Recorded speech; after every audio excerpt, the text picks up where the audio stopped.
झारखंड के साथ भेदभाव क्यों? हमने खरी खोटी भी कहा। हमने कहा कि लोहा हमारा, कोयला हमारा, खनिज संपदा हमारा, छोटा राज्य है हमारा, और 15 साल के बाद जब मेरा कोयला खत्म हो जाएगा तो क्या हमारे बच्चे गड्ढे में पड़ेंगे? क्या वो गड्ढा 4,500 रुपया भी कर्जा लिए, और भी लोन लेंगे, और भी हम लोन लेंगे। तो हम चाहते हैं कि आप मुझे मदद करें, आप 2,000 करोड़ रुपया हमको तत्काल सैंक्शन करें, ताकि लगेगा कि नहीं जो मंत्री आया है तो आपका बड़ा दिल है झारखंड के प्रति, और आप झारखंड आते भी हैं।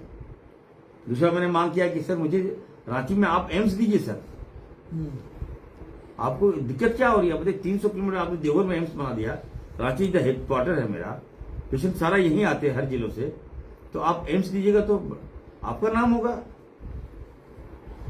तो क्या आपने पहले नहीं मांग किया? बोले हम हमेशा मांग कर रहे हैं। हम बोले आप बजट आ रहा है तो बजट में आप सैंक्शन कीजिए, आप ये मेरा राइट है। तो हमको पकड़ के बोले खाना खा के जाओगे अंसारी।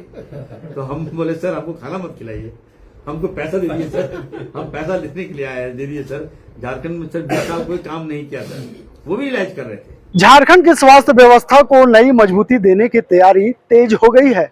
स्वास्थ्य मंत्री डॉक्टर इरफान अंसारी ने केंद्र सरकार के सामने 500 करोड़ रुपए की मदद को लेकर रांची में एम्स और मेडिकल सीटें बढ़ाने जैसी कई मांगे रखी है।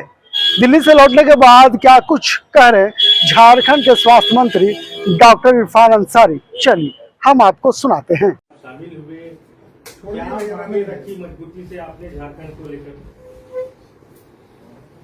देखिए, सबसे पहले तो मैं धन्यवाद दूंगा अपने मीडिया साथियों का कि आप लोग दिल्ली में नहीं थे आप लोग, लेकिन मुझे लगा कि मैं जिस दिन रांची में रहूंगा मैं प्रेस ब्रीफ करके सही मीडिया को मैं दूंगा। लेकिन चलिए, आप लोग आए हैं। दिल्ली की जो मेडिकल काउंसिल की जो हमारी बैठक हुई थी, वहाँ कॉन्फ्रेंस था हम लोग का। राज्य के सभी स्वास्थ्य मंत्रियों को बुलाया गया था, मुख्यमंत्री को बुलाया गया था, डिप्टी सीएम को बुलाया गया था, और उसी कड़ी में काफी देर तक मीटिंग चली, हमारा कॉन्फ्रेंस चला। सभी राज्यों के मंत्रियों ने अपनी अपनी बात को रखा, ग्रीवांसेस को रखा, और जब मेरी बारी आई तो सारा जब मैं इनपुट लिया तो यू कांट अमेजिंग, मैं ये कह सकता हूं कि जहां भाजपा शासित राज्य है वहां कोई नॉर्म्स नहीं है, वहां पैसे की कमी नहीं है, और वहां पे जो बातें आ रहा था कि हाँ हम लोग मेडिकल कॉलेज खोल रहे हैं, हम 108 में हम पैसा दे रहे हैं, और भी अन्य जो समस्याएं हैं वो ठीक ठाक चल रहा है। जब मेरी बारी आई तो हम तो थोड़ा सा, आप जानते हैं, हमने साफ 1 to 1 हमने बात रखा अपना। हमने धन्यवाद दिया नड्डा साहब को कि आप मंत्री हैं। हमने कहा कि आप किसी पार्टी विशेष मंत्री नहीं हैं, आप देश के मंत्री हैं और सभी राज्यों के आप हेड हैं, तो हम आपसे मांगने के लिए आए हैं। तो जो झारखंड के साथ भेदभाव क्यों? हमने खरी खोटी भी कहा। हमने कहा कि लोहा हमारा, कोयला हमारा, खनिज संपदा हमारा, छोटा राज्य है हमारा, और 15 साल के बाद जब मेरा कोयला खत्म हो जाएगा तो क्या हमारे बच्चे गड्ढे में पड़ेंगे? क्या वो गड्ढा करके चला जाएगा? तो क्या सरकार झारखंड को पैसा दे सकती है कि नहीं दे सकती है? हम विडम्बना ये देखिए, मैंने साफ कहा नड्डा साहब को, वहां दो एमओएस हमारे मंत्री भी थे वहां भारत सरकार की। हमने कहा कि देखिए, हम निम्स 2 बना रहे हैं, एशिया का सबसे बड़ा हॉस्पिटल, भारत सरकार को पैसा देना चाहिए था। आप मुझे पैसा नहीं देंगे। हम कहां से ले रहे हैं? एशियन डेवलपमेंट बैंक से कर्जा ले रहे हैं, 4,500 रुपया भी कर्जा लिए, और भी लोन लेंगे, और भी हम लोन लेंगे। तो हम चाहते हैं कि आप मुझे मदद करें, आप 2,000 करोड़ रुपया हमको तत्काल सैंक्शन करें, ताकि लगेगा कि नहीं जो मंत्री आया है तो आपका बड़ा दिल है झारखंड के प्रति, और आप झारखंड आते भी हैं। दूसरा मैंने मांग किया कि सर मुझे रांची में आप एम्स दीजिए सर। आपको दिक्कत क्या हो रही है? बताइए, 300 किलोमीटर आपने देवघर में एम्स बना दिया। रांची का हेडक्वार्टर है मेरा, पेशेंट सारा यहीं आते हैं हर जिलों से, तो आप एम्स दीजिएगा तो आपका नाम होगा। तो क्या आपने पहले नहीं मांग किया? बोले हम हमेशा मांग कर रहे हैं। हम बोले आप बजट आ रहा है तो बजट में आप सेंक्शन कीजिए, आप ये मेरा राइट है। तो कही था, हमने कहा कि आयुर्वेदिक यूनिवर्सिटी नहीं है अभी तक यहाँ, तो आप तो कहाँ कर रहे थे, सो रहे थे क्या आप? हॉट टॉक भी हुआ मेरा, कभी साल कहाँ थे आप लोग, आज आप मांग रहे हैं। हम बोले जंगल जंगल है, झारखंड मेरा है, यहाँ आयुर्वेदिक यूनिवर्सिटी मेडिकल कॉलेज मतलब आयुर्वेदिक मेडिकल कॉलेज नहीं है, कहता प्रस्ताव दीजिए। हमने प्रस्ताव भेज चुके हैं सर। तो ये भी थे कुछ झारखंड के जो पदाधिकारी थे वहाँ, IAS अफसर वहाँ थे, तो उन्होंने मुझे सपोर्ट किया कि नहीं सर प्रस्ताव आया है। तो नड्डा साहब ने कहा नहीं सेंक्शन करो इसको। तो राज्य को हम कह सकते हैं कि आयुर्वेदिक मेडिकल कॉलेज यूनिवर्सिटी मिल जाएगा बहुत जल्द। एम्स पर भी बातें चल रही है, वो भी मिलेगा। और दूसरा है कि रिम्स 2 का पैसा भी मिल जाना चाहिए, हमको लगता है। सीट बढ़ाने की बात है जो है वो मुझे नड्डा साहब ने मुझे थैंक्स कहा कि मंत्री जी, Jharkhand is the first state जिसको एक सीट पर, आप सोचिए ना, 1.4 करोड़ रुपया हम लोग दे रहे हैं, भारत सरकार दे रही है। तो हम लोग तो पहले से प्रस्ताव दिए थे, सेंक्शन भी हो गया। तो जितने भी मेडिकल कॉलेज हैं जहाँ 100 MBBS सीट है वहाँ 200 MBBS सीट हो जाएगा। और जहाँ PG सीट जहाँ कम था वहाँ 250 PG सीट भी हो जाएगा। तो पर्याप्त पैसा हमको लगता है कि 800 करोड़ रुपया और 1600 करोड़ रुपया हमको मिल चुका है पहले से। तो धनबाद में और जमशेदपुर में हम लोग अभी तत्काल नए सिरे से वहाँ डेवलप करेंगे। सीटों की संख्या बढ़ाने के लिए हमको इंफ्रास्ट्रक्चर डेवलप करना पड़ेगा। तो मिला है, अच्छी बात है। और 108 के लिए मैंने कहा कि सर देखिए आपातकालीन व्यवस्था पैसा देते नहीं है।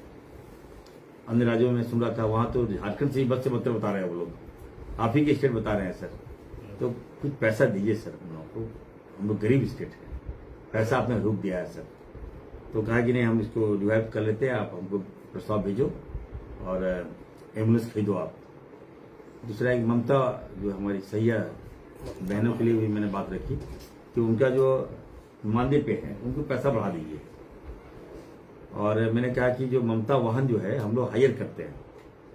आज अब जो मोर्टिलिटी रेट जो है, बच्चों की जो मृत्यु दर जो है काफ़ी संख्या में झारखंड में दिखाया जा रहा था वहाँ पर, तो हमने ये भी कहा कि सर देखिए ममता वाहन हमको दीजिए आप, 400 छोटे एम्बुलेंस आप दीजिए ताकि हम इस रेट को कम करें।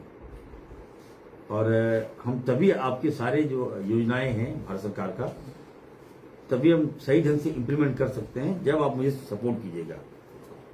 टीवी के बारे में उन्होंने कहा कि मोदी जी का जो सपना है 25 में खत्म होने का, हमने कहा कि सर 25 में मोदी जी का सपना था कि टीवी मुक्त भारत हो, लेकिन अभी तो 29 तक हमारा लक्ष्य है सर।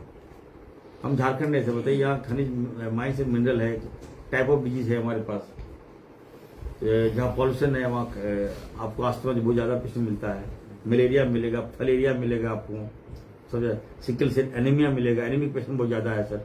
इसके लिए पैकेज हमको आप दीजिए। थैलेसीमिया का पेशेंट है सर हमारे पास, टीबी के पेशेंट है हमारे पास बहुत ज़्यादा। तो हमने CT स्कैन और MRI का डिमांड भी किया है। दूसरा था कि पोर्टेबल एक्सरे जो गांव-गांव तक पहुंचा सके। हमने कहा या तो आप पैसा दीजिए या तो आप मशीन दीजिए। तो मंत्री जी ने कहा कि नहीं हम लोग दोनों पे विचार करेंगे, प्रस्ताव दीजिए। तो ओवरऑल कह सकते हैं कि नड्डा साहब काफी पॉजिटिव दिखे हमको, और उन्होंने अपने भाषण में 4 बार मेरा नाम लिया। बहुत मजबूती के साथ आपका हाथ भी पकड़े थे जी, वो हमको पकड़ के बोले खाना खा के जाओगे अंसारी। तो हम बोले सर हमको खाना मत खिलाइए, हमको पैसा दे दीजिए सर, हम पैसा लेने के लिए आए हैं, दे दीजिए सर। झारखंड में सर 20 साल कोई काम नहीं किया सर, वो भी इलाज कर रहे थे। पर तुम्हारा इतना चिट्ठी आता है, तुम्हारा इतना, तो अच्छा लगता है जब तुम काम करते हो। ओवरऑल मैं कह सकता हूँ नड्डा साहब ने, हमको लगा उनका विजन भी है, वो मुझे रिकॉग्नाइज किए, और वो भी चाहते हैं कि नहीं झारखंड का जो हेल्थ सिस्टम है अच्छा हो। सर मलेरिया को लेकर अलर्ट जारी, मैंने कहा नहीं यहाँ मलेरिया है, यहाँ फलेरिया है, आप जान ही रहे हैं। बरसात में भी हैजा भी हो जाएगा, कोलेरा भी फैलेगा। तो ये तो इसके लिए सरकार अलर्ट है। अभी सिंहभूम में शायद घटना कुछ खबर आ रही है, कुछ बच्चों की डेथ की खबर है मेरे पास। विभाग अलर्ट है। मैंने कल ही ACS से मेरी वार्ता हुई थी, हमने निर्देश दिया है कि सभी जिलों में आप गाइडलाइन दें, डीसी के माध्यम से डीसी भी फॉलो करे, सिविल सर्जन भी देखिए इसको, कैसे इसकी रोकथाम के लिए क्या क्या उपाय हम लोग कर सकते हैं, उस पर हम लोग काम कर रहे हैं। सर, स्वास्थ्य मंत्री बनने के बाद आपने कहा था कि रिम्स में बच्चों को नीट की फ्री में तैयारी की जाएगी, वो आकार लेता नजर आ रहा है। कल उनका डॉक्यूमेंट वेरिफिकेशन है, किस तरीके से देख रहे हैं इस पहल को जो अब आकार ले रहा है? देखिए, कुछ राज को राज रहने दीजिए। हम जब काम कर रहे हैं, डीपली जब काम कर रहे हैं, तो जब जमीन पे आ जाए तो हमको आप बताइए। मैं देने के लिए आया हूँ, आज एफर्ट मिल रहा है ना। देखिए ना, जब काम हो रहा है तो साइड इफेक्ट हो रहा है, सबको मौका मिल जा रहा है ना कि ये नहीं हुआ, ये कम है, ये खामियां हैं, तो अच्छा लगता है। हम खामियां से विचलित नहीं होने वाले हैं, हम ठीक कर रहे हैं। और कुछ लोग ऐसे पड़े हुए हैं, और एक और हम आपके चैनल के माध्यम से जनता से अपील करना चाहते हैं कि देखिए, खासकर मैं अपने जिले से की बात कर रहा हूँ। जामताड़ा में इतना अंधभक्त आज भी है, अंधविश्वास कहिए आप, कि अगर सांप काट लिया तो हमारे पास सभी जिले में पर्याप्त, हम बता, एंटीवेनम है हमारे पास, एंटी स्नेक सारा दवाइयां है हमारे पास, वैक्सीन है हमारे पास। तो क्या होता है कि झाड़ फूक, और परिणाम ये हो रहा है मैडम कि बच्चे डेथ कर जा रहे हैं। हम अपने एरिया में गोपालपुर हम क्रॉस कर रहे थे, और गोपालपुर जगन्नाथपुर हम क्रॉस कर रहे थे, तो देख रहे हैं कि एक गांव में भीड़ लगा हुआ है, और गांव में बच्चा को सांप काटा है, बच्चा लेटा हुआ है। सोचिए आप, हम गाड़ी रोके, हम आनंद फानंद में एम्बुलेंस बुलाए, डॉक्टर बुलाए। अब वहां के जो लोग हैं, अब वो लोग कह रहे कि नहीं सर आप जाइए यहां से, हम बच्चा को ठीक कर देंगे, हम बच्चा को ठीक कर देंगे सर, आप जाइए प्लीज सर, आपसे हाथ जोड़ जाइए, नहीं चाहिए हमको, हम लोग ठीक कर देंगे सर। अब इतना हमको प्रेशराइज किया, हम बोले नहीं होगा ठीक, क्यों बच्चों को मार रहे हो? गांव का, गांव के विरुद्ध तो हम नहीं जा सकते, वहां का जो हेड होता है, मांझी उड़ाव वगैरह, सब लोग बोला नहीं सर आप जाइए, बच्चा ठीक कर देगा। वैक्सीन वगैरह लेके गए, सब कुछ गया, लेकिन मेरी बात को नहीं सुना, और अंत में बच्चा दूसरे दिन मालूम चलता है, और ये भी कहा कि सर कल पता कर लीजिएगा, कल जीवित मिलेगा बच्चा। दूसरे दिन मालूम चलता है कि बच्चा डेथ कर गया। ठीक है, एक और घटना, एक लेडीज गोपालपुर की महिला, मेरा अपना कार्यकर्ता, सोचिए ना,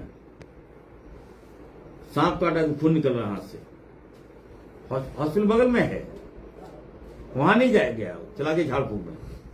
जब उसको बता दें कि नहीं बचेगा, तो हमारे पास लेके आ रहा हॉस्पिटल, अंतिम में नहीं बचा सके हम लोग। तो मेरा आप चैनल के माध्यम से यही आग्रह होगा राज्यवासियों को कि बिल्कुल देखिए, झाड़ फूक से बचिए, और हमारे पास पर्याप्त मेडिसिन है। कहीं कोई घटना घटती है, कोई सांप काट लिया या कोई विषैला जानवर काट लिया, तो आप लोग कृपया करके हॉस्पिटल पहुंचे। आप लोग नहीं पहुंच सकते हैं तो आप फोन कीजिए, हमको फोन कीजिए, मैं भिजवा दूंगा आपको। आपकी जान की कीमत बहुत ज्यादा है, आपकी जान माल की रक्षा करनी मेरी जवाबदेही है। इसलिए कृपया करके अंधविश्वास के चक्कर में मत पड़िए। और देखिए, भारत सरकार के जो ओडीएफ मंत्री हैं, उनको मैंने पत्र लिखा है, और मैंने आग्रह किया है कि आने वाले दिनों में देवघर जो है श्रावणी मेला चालू होने वाला है, और लाखों लाख की संख्या में हमारे श्रद्धालु वहां पहुंच रहे हैं, और ऐसे में भारत सरकार के द्वारा प्लेन बंद करना, ये कहीं से हमें सूट नहीं कर रहा है। और निश्चित तौर पर मैं भारत सरकार को कहना चाहता हूं कि इस तरह का स्टेप मत लीजिए आप। श्रद्धालुओं को आने दीजिए देवघर, हवाई यात्रा है वहां, 2 फ्लाइट है, आप 1 फ्लाइट बंद कर दे रहे हैं।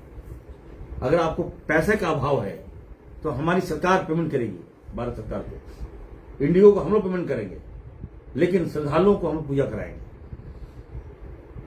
हम लोग वंचित नहीं करेंगे। देश विदेश से आ रहे हैं, बताइए आप अगर प्लेन बंद कर देंगे तो ट्रेन से आएंगे, भाड़ा किराया बढ़ जाएगा, दिक्कतों का सामना करना पड़ेगा हमारे श्रद्धालुओं को। तो इसकी चिंता मुझे है और मैं फिर से मांग कर रहा हूं, भारत सरकार के जो मंत्री हैं, उड्डयन मंत्री से मांग कर रहा हूं कि पुनर्विचार कीजिए आप। अगर आपके पास पैसा नहीं है तो आप बताइए, हम राज्य सरकार से पैसा मुहैया कराएंगे, लेकिन हम तमाम भक्तों के सम्मान में, सुख सुविधा में हम कमी नहीं होने देते। तो आपने सुना, अब इन मांगों पर केंद्र सरकार कितना और कब फैसला लेती है, इस पर सबकी नजरें टिकी है। अगर ये प्रस्ताव मंजूर होते हैं तो झारखंड की स्वास्थ्य सेवाओं और मेडिकल शिक्षा को बड़ा फायदा मिल सकता है। फिलहाल इस खबर के यहीं तक। वीडियो जर्नलिस्ट तौकीर के साथ मैं नौशाद, डैश न्यूज रांची।